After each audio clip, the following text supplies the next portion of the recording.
বন্ধুরা, আমি আসছি শ্রীমঙ্গলের একটা tourist attraction place Madhabkunda lake. এবং এই লেকটা 1965 সালে তৈরি করা হয়েছে এবং এটা একটা কৃত্রিম লেক। এবং এই লেকটার তৈরির উদ্দেশ্য হচ্ছে চা বাগানে পানি দেওয়ার জন্য।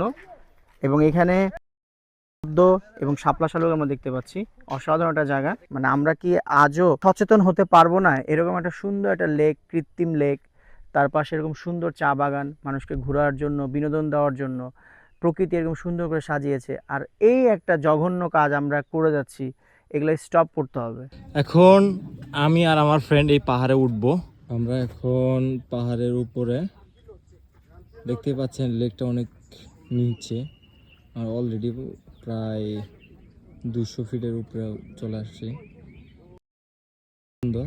বন্ধুরা, শ্রীমঙ্গলে আসার সার্থক বুঝি পূর্ণ হলো। অসাধারণ মেঘ আমার পেছনে, মানে আমার সামনে অসাধারণ মেঘ।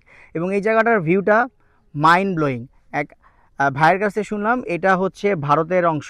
ভাবতেছিলাম যে শ্রীমঙ্গলে এরকম বৃষ্টি দেখতে পাবো কিনা, মেঘ দেখতে পারবো কিনা, যেহেতু প্রচুর বৃষ্টিপাত হয় শ্রীমঙ্গলে, আপনারা জানেন। সেই সুবাদেই আসা বর্ষা সিজনে আপনাদেরকে আমার অভিজ্ঞতা শেয়ার করার জন্য।